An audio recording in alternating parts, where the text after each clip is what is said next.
What's up, guys? Wow, this is cool. Rod, dude, thank you. We got a primetime slot here. We're moving up in the world. Let's go. Let's go all the way up. We're not stopping. So I guess starting it off, my name is Scott. I am the instigator of the BitAxe project. I'm also a board member of the 256 Foundation. Very interested in Bitcoin mining. So this is the kind of event that I'm pretty stoked on. One of the things that I like to advocate for is bringing open source back to Bitcoin mining. Bitcoin itself, fundamentally an open source project. When Satoshi started it, that was like in the header of the first emails. Like I've developed an open source peer-to-peer eCash system. So it's an intrinsic part of Bitcoin. And had Bitcoin not been an open source project, we just wouldn't be here talking about it. There's absolutely no way that Bitcoin would have succeeded, moved on, had it been, a Microsoft project. So that's an important part. Mining was initially open source, but it has it has totally fallen away from that ethos of open source. With the advent of ASICs, it's gone proprietary. It's gotten very closed off. And so I'm not going to get too into it, but there's resiliency and security problems with being too centralized and proprietary. But one of the things I do want to talk about today with our amazing panel is the innovations that can happen with open source. Like, this isn't about just building stuff and giving it away for free. We are actually trying to create value for companies, for the industry, by accelerating this field, creating tools that everyone can use, that everyone can build on, and to really, at the end of the day, like, make you more money by more efficiently Bitcoin mining. So let's introduce yourselves. Tell me, your name, what's your where you're working, and what you are stoked to be working on. I guess I'll start. Hi, I'm Brett. I work with Upstream Data, so we do like modular data centers. I do a lot of work with Upstream on our like software development side, so control systems inside of our buildings. But one of the things that I've been working on for a little while is a couple different open source projects for miner monitoring and management. So ASIC RS and PyASIC, which are both open source projects designed to make sort of writing control and management systems for your ASICs a lot easier, both at like a small scale, everything from Home Assistant for running a single miner up to the like, hey, I want to run my own farm management tool in my farm of 10,000 machines. So your Upstream Data's products, like, they're getting deployed all over the place. This isn't just like in a convenient data center, sort of downtown, right? These are pretty remote. So I imagine it's very helpful for your clients to have kind of more reliable control, more fine-grained control over these devices. So that's what you're working on with the PyASIC and helping get better, more reliable control over these machines and wherever odd place they're running. Yeah, exactly. Essentially integrating miner management systems directly into our buildings so that you have full control over your machines without needing to run some third-party device in there, without needing a Raspberry Pi, without needing any of that, just integrating it directly into our buildings. And we can do that because we're building this out as an open source control system that anybody can use. Fantastic. I'm Dylan Saab. I'm co-founder at Exergy. We're working to define and build the hash rate heating industry, turning Bitcoin miners into what they are, heating applications and appliances, and making that as ubiquitous as possible in homes and businesses. So Bitcoin miners generate a lot of heat, a lot of waste heat. We just want to get rid of that, right? Like, why? What's up? You want that heat? What an ignorant, insulting and myopic question. Thank you. Your framing is totally backwards on that. Heat is the product. Bitcoin's the cherry on top. We have had the industry designed for, hey, these things are angry shoeboxes that you electrify and they yell at you and they produce heat and they also make money. The framing needs to flip on that. They are heating appliances. They fit into anywhere you need low-grade heat right now. And then you get paid for running them. It's as simple as that. And so by unlocking that, you flip the purpose. It's like WD-40 was made for the military and for spacecrafts, but now you're like, I have a stuck hinge. He's facing WD-40 on it. Bitcoin mining should be like that. I'm Joe from Tether, working as Bitcoin mining analyst. Now focused on MOS and mining SDK. MOS is our tool that we use for our operates our sites and facilities all over the world. We've been building it in the last 2 years, and now we want to build something that is not a tool, but it's a toolkit that other people can use to build their own stuff. That's our goal. Would you run a bunch of miners? Taylor runs a bunch of miners. Would you say that sort of the stock firmware, sort of the built-in tools that you get for free with those machines are good? Next question. Let's just say that you feel like there's some room for improvement on the management software. No, what I really think is that Bitcoin mining is a very relatively new industry. So we can consider it an industry in the last 6 years, more or less. And so everything has to be built, in my opinion. So what we have the very privileged position as Tether to look at the entire technology stack and try to build it from scratch. So that's what we are doing. We're working on hardware, software, everything, and we want to really do it in a Bitcoin way. So we really think that the open source approach is the right one because it's the only one that gives you the chance to put the foundation and then build something on top. Otherwise, it's just another solution, Yeah. Yes, sorry to. That is a perfect segue into my next question. You touched on it a bit. Like I was saying before, we're not just doing this to altruistically just develop stuff and give it away and not make any money, right? We want to improve this space. We want to make more money for ourselves as operators, as Bitcoin miners. We want to build better tools. I want to dig into how can open source innovations really in the firmware, automation, management, and control improve things? Is there a problem currently with the way things are? How can we make things better, and how can people benefit from these open source improvements? You kind of touched on it, but we can start with you.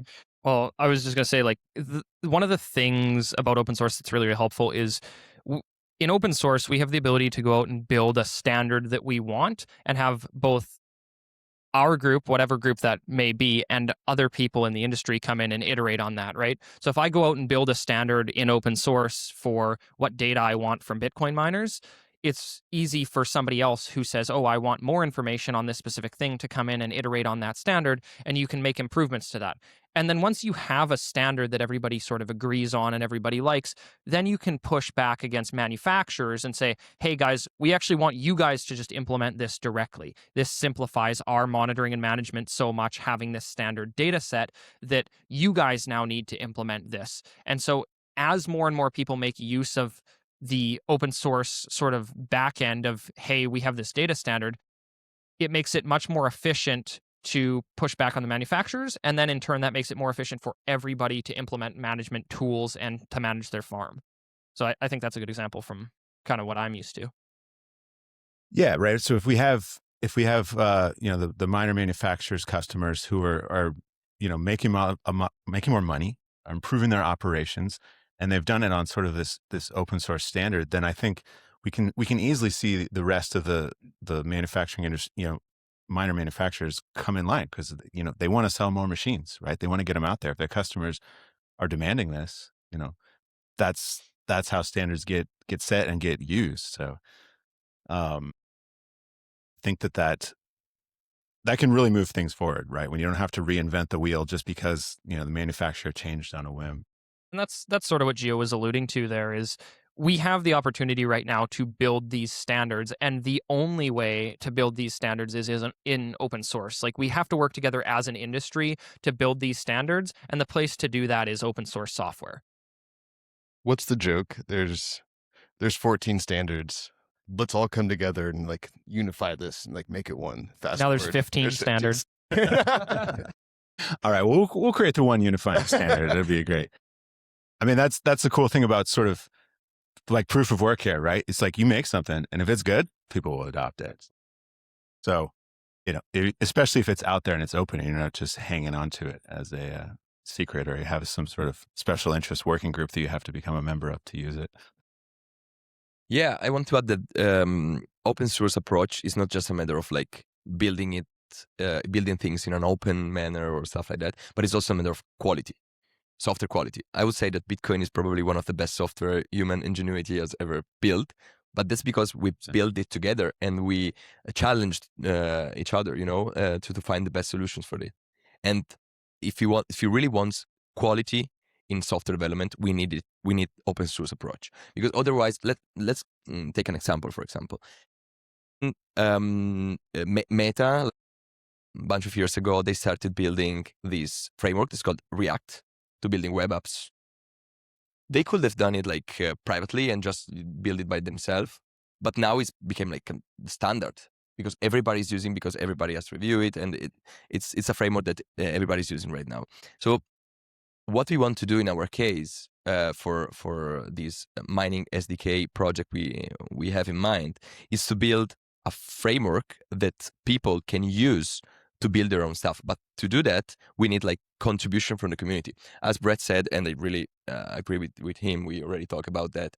We really need contribution from the community. So manufacturers, they build their own stuff. Imagine in a farm, you have many different devices, not just miners. You have coolers, you have power meters, transformers, many different devices. And every single device has its own communication protocol and stuff. Imagine if you have to build a tool to manage all this stuff by yourself. It's a big burden. So you have to manage a lot of different things. And at the end of the day, you can have like infinite money, but even then, you're going to struggle with the maintenance of the software and everything. So building it in an open manner, like as an open source project, is of course is better, because everybody puts his own piece, and at the end of the day, you have something where you have many different stakeholders. So everybody wants we want the software to work, basically, because they contributed to it and they want to use it. So that's what we want to do basically with this mining SDK. We want to build this open infrastructure where everybody can build his own piece, and everybody that wants to build mining software can just leverage this contribution from the community and do it like very easily. And when we talk about contributions, that doesn't just mean software dev time. Like, it's not, oh, we'll just send 5 devs to go work on this. This can mean information on what machines you have. So for example, like maybe you have some weird PDU or some weird miner that we want to have support for in the software. Well, submitting information on that is always helpful, right? Funding, all of this stuff, even like the social aspect of things, of like getting the word out there or talking to manufacturers. Like, a lot of the people in this room have big connections to big manufacturers, and if you guys wanted to force this issue with them, you probably have a good opportunity to. So stuff like that is massively helpful for pushing forward open source. There's so much here. I'm probably the newest to building in public and open source, and it's awesome. It's nerve-wracking building the open because everyone is watching you and you're like, oh, what is this? But in reality, no one really cares. But when you present something, you get a lot of naysayers. Like, we focus on hash rate heating, and it's using Bitcoin miners to heat. A lot of people are like, that's stupid. It's not economically feasible. Why would you do this? But then there's a lot of people who are like, hey, could you do this? Could you use Lightning to trigger this thermostat? I'm like, who would do that? I've never thought of that, but we all have different vantage points and different use cases in mind. And so if you are out saying, I'm building this thing, and someone hears of the tools you're producing, the beauty of opening up your work and working in public is, if you offer a new tool to someone, they're going to use it in a way you've never thought of. And building an open source ethos just lowers the barrier of entry and lets someone build that next cool thing. So we're kind of laying the foundation, as how I look at FOSS development. I think that's kind of the true beauty of open source in general, is you contribute a little bit and you get a whole lot out of it, right? So there's like a multiple on what you put in is what you're getting out. At the end of the day, it's just the expression of the free market in software development. I think it's a force multiplier too, right? I mean, you're going to have people out there who are going to pick this up and want to work on it, like smart, talented people who are motivated for a number of reasons to work on it.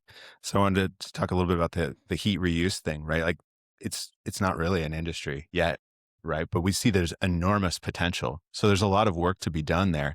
And maybe you could elaborate on some of the ways that like the community of people who are passionate about doing this have jumped in because of the open source aspects of it. Yeah, I mean, there's nothing cooler than plugging a box into your house and you get paid to do it. And so it's like, how can I use this as best as possible? And so exergy, the definition I like, is getting maximum work out of a machine. And so heating is like a natural use case that comes from Bitcoin mining. And so people are using it everywhere. I mean, we got Schnitzel outside with the hash tub. There's a sous vide next door that was revealed yesterday. It's anywhere, like I mentioned, you need low grade heat, you can do it. And the hash rate heat pump community is probably one of the best communities I've been a part of, where it's no one is secretive about what they're doing. It's like, hey, somehow I tricked this Antminer J Pro that's developed beyond 240 volt to run on 120, and it's not like kept a secret. It's like, how'd you do that? Oh, I did this and this. Oh, I tried this. This doesn't work. It's the Bitcoin ethos, but in hardware form, in that the rising tide lifts all boats. And so if more people are doing this, and it's like, how can I help you make a better product that helps all of us? If I can give Bitcoin more value other than just a fiat value by making it a real application in your life, that helps all of us add value to Bitcoin. And that's just so empowering and rewarding to work on. And, this heat reuse industry, there's, like I was saying, there's enormous potential here too, right? It's heat production industry. Heat production. Yes. It's not waste heat. It's the heat we want. Bitcoin is the waste product. It's pretty confusing, I heard.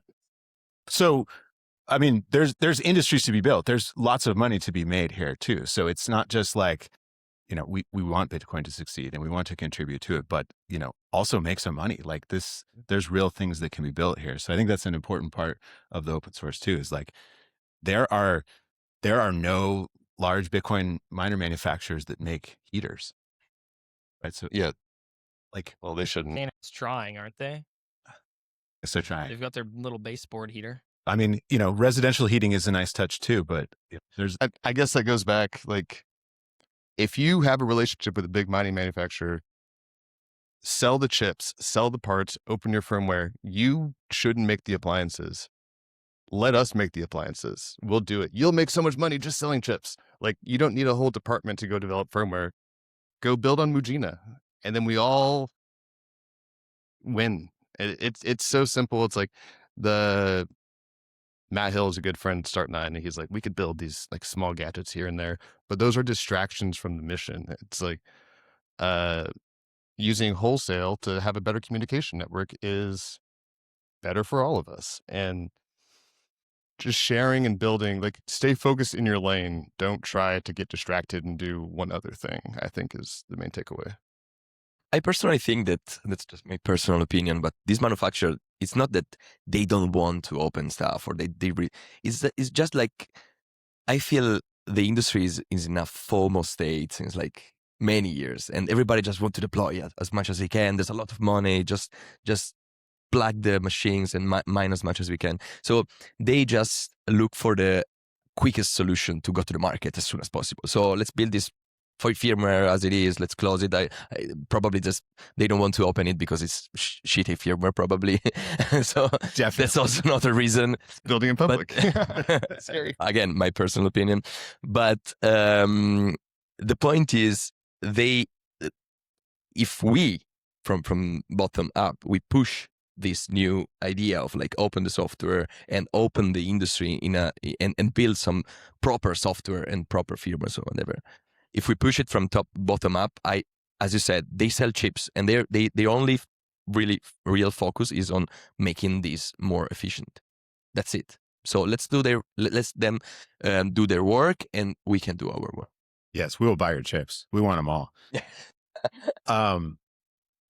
So I want to talk about mining OS. You know, the Bitcoin mining industry is getting way more competitive, right? It's not sort of this initial gold rush where you can just plug in a bunch of machines and max profits. Like a lot of people have clued into that idea. A lot of people are doing that. It's getting tough. Like how can a mining OS help you sort of improve your operation? My personal opinion again is that mining OS is not a solution that fits everyone. Mining facilities are very customized and very peculiar. Each mining farm has its own characteristics, and so it's very difficult to build a product that fits all needs. So that's the reason why the initial idea was, okay, let's build this tool and then let's open source it. Then everybody can use it and so. But then building the product, we realized that it's not going to fit everybody's needs. So what is really needed is, again, a framework that people can use to fit their needs. So let's build the functions they are going to call to do some stuff, not the feature itself. So that's the reason why we move from the tool. I mean, we are going to open source it in El Salvador in 10 days at the conference. Anyway, so the tool is going to be open source. If somebody wants to use it, just do it. But I don't think many people is going to use it. Said, what we are going to announce also is that we are going to, from this tool, we're going to extrapolate an SDK that you can use to build your own stuff. And that's because, as you said, it's a matter of efficiency. So you have to be more efficient. If you want to be more efficient, you really have to study your specific case and work on that, not work on a solution that is for everybody. It's better either is like reuse, or you're in a specific part of the world where there's specific condition or whatever. You have to build your own stuff. So you need the toolkit to do it. Yeah, right. I mean, all miners have different, secret sauce, right? Like how they make money, their power purchase, where they're located, demand response, all these things, right? Like they have been developing tools all along and did not have to sort of start, way back and work super hard just to get to zero. I think is going to enable even more specialization, even more development on top of that, and at the end of the day, making more money. That's the point. Fantastic. So I'm going to give these gentlemen a huge round of applause real quick.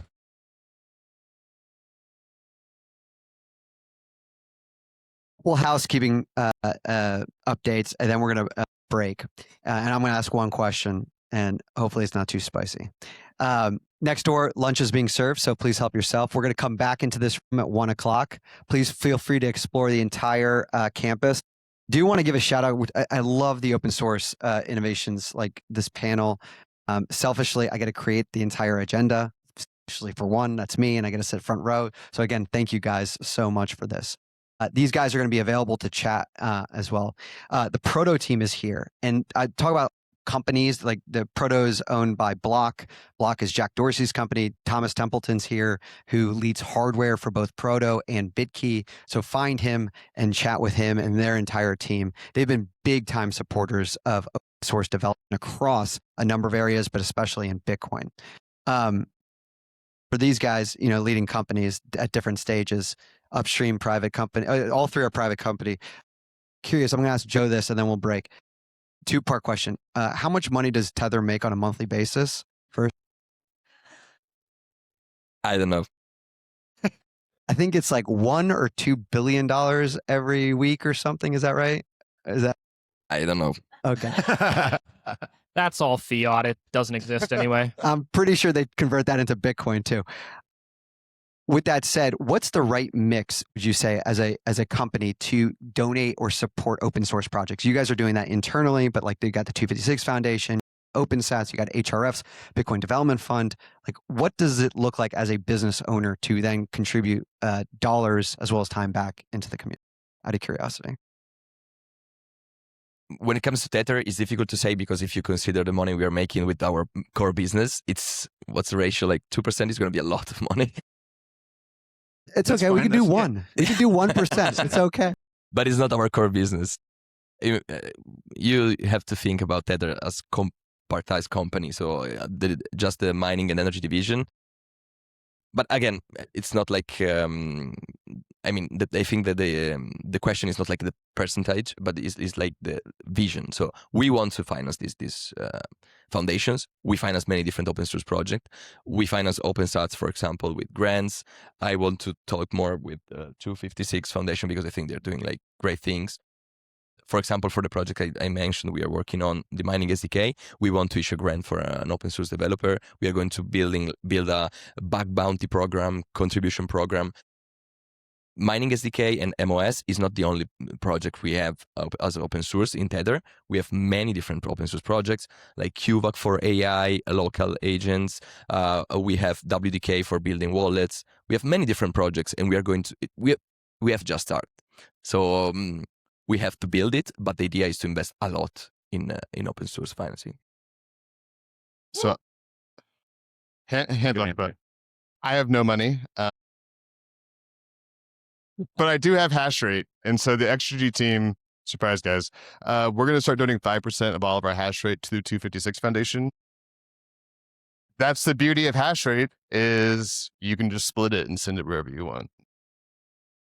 So that's the easiest thing someone can do, is heat your home and send some hash rate to open source, because we need it. I think as a company that's just a little smaller than Tether, just a little bit.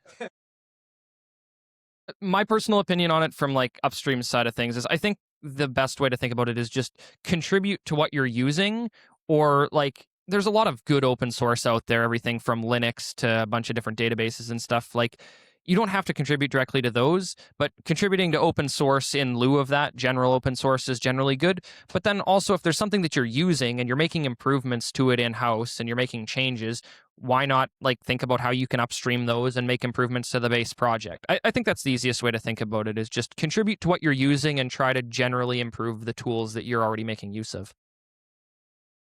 That's fantastic. And I just, you kind of all touched on this, but companies that employ engineers and, allocating some of their time for open source projects is a fantastic way to contribute also.